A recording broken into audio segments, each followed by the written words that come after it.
Halo, Assalamualaikum warahmatullahi wabarakatuh. Perkenalkan, nama saya Muhammad Sahrul Ramadan dari program Studi Administrasi Bisnis dengan nomor induk mahasiswa yakni 230102012.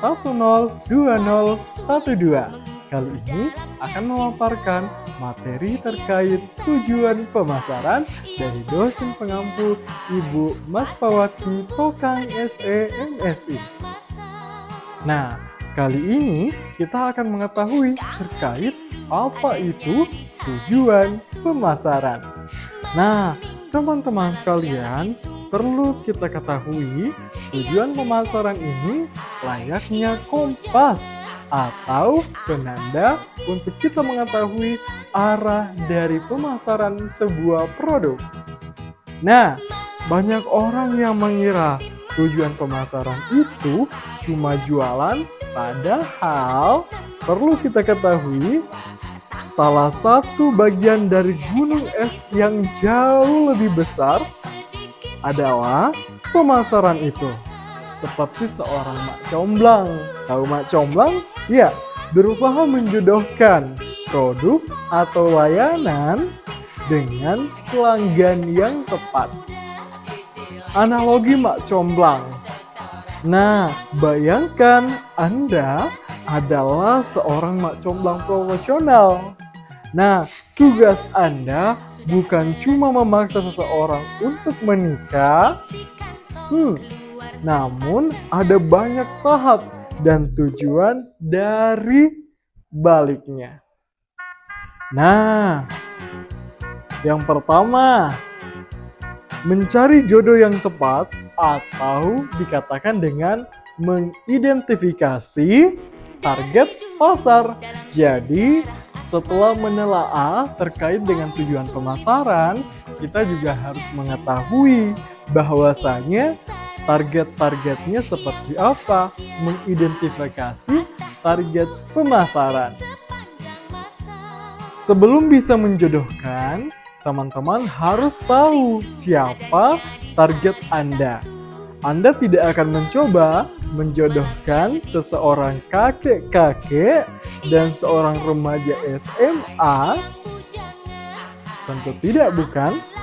Nah, Anda mencari orang yang memiliki minat, nilai, dan kebutuhan yang tepat atau cocok. Nah, tujuan pemasaran mengidentifikasi, memahami siapa calon pelanggan ideal Anda. Apa kebutuhan mereka? Apa masalah yang ingin mereka selesaikan? Di mana mereka berada? Ini adalah langkah fundamental. Yang kedua, memperkenalkan, membangun kesadaran merek atau branding nih teman-teman. Setelah menemukan calon jodoh, Anda tidak langsung meminta mereka untuk menikah. Namun, Anda memperkenalkannya terlebih dahulu satu sama lain, menceritakan hal-hal baik tentang masing-masing. Analoginya, tujuan pemasaran membuat calon pelanggan sadar akan keberadaan produk dan layanan teman-teman. Mereka harus tahu Anda ada dan mereka bisa mengaksesnya melalui iklan, media sosial, atau promosi lainnya. Nah, dan yang ketiga teman-teman sekalian, membuat terpesona, membangun minat dan keinginan. Setelah perkenalan, Anda berusaha membuat mereka saling mencintai. Nah, setelah mereka saling mencintai, saling tertarik, Anda mungkin menyoroti kelebihan masing-masing, menciptakan kesan yang baik, menunjukkan bagaimana mereka bisa saling melengkapi. Nah, analoginya seperti ini. Tujuan pemasaran membangun minat dan keinginan dari calon pembeli atau calon pelanggan terhadap produk Anda.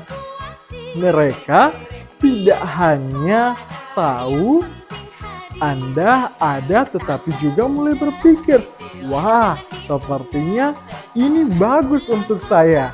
Anda menonjolkan manfaat dan nilai-nilai yang bisa mereka dapatkan. Dan yang keempat adalah mendorong kencan pertama.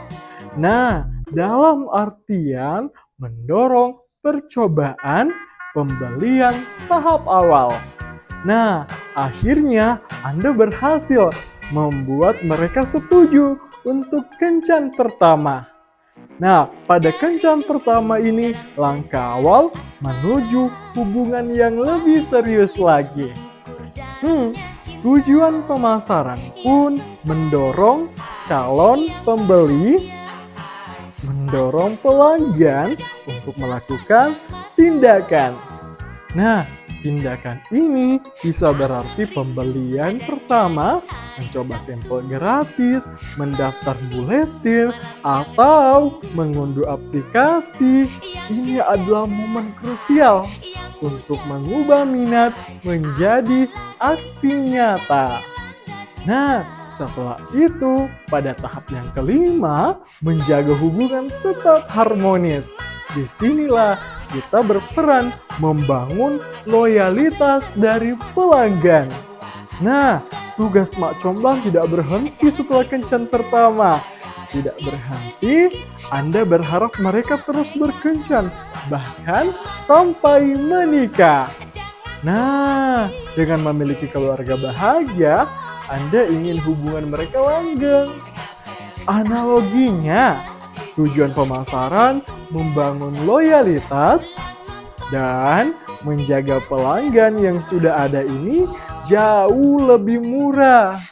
Jauh mencari pelanggan baru, tujuannya adalah membuat mereka kembali merekomendasikan diri Anda kepada fans ataupun orang lain. Setiap produk Anda ini bisa melalui layanan pelanggan yang baik, program diskon, dan komunitas. Dan tahap yang keenam adalah memperbanyak jodoh. Nah, meningkatkan pangsa pasar. Nah, dalam hal ini, pangsa pasar semakin sukses Anda menjodohkan, semakin banyak orang yang datang kepada Anda untuk mencari jodoh. Reputasi Anda meningkat dan Anda bisa menjodohkan lebih banyak orang. Analoginya, tujuan pemasaran meningkatkan pangsa pasar Anda. Nah, artinya mendapatkan bagian lebih besar dari total penjualan di industri Anda. Ini adalah kesuksesan jangka panjang dan pertumbuhan dari sebuah bisnis. Jadi, lain kali Anda mendengar kata pemasaran, ingatlah analogi Mak Comblang. Nah, analogi ini merupakan pembelajaran terkait pemasaran bukan hanya tentang jualan, tetapi tentang cocokologi, pemasaran, menetapkan, membuat orang nyaman, dan strategi untuk menghubungkan produk Anda dengan orang yang tepat, membangun hubungan, dan memastikan keberlangsungan bisnis Anda dapat berjalan dengan baik. Dalam artian teman-teman sekalian, ya, kita harus memahami terkait apa itu tujuan pemasaran, kemana nantinya alurnya, bagaimana tata cara pelaksanaannya, siapa saja yang terlibat, dan apa keuntungannya. Nah, dengan memahaminya, maka bisnis kita bisa mencapai tahap layak berbisnis. Sama halnya dengan materi yang kali ini kita bersamai dalam mata kuliah Studi Kelayakan Bisnis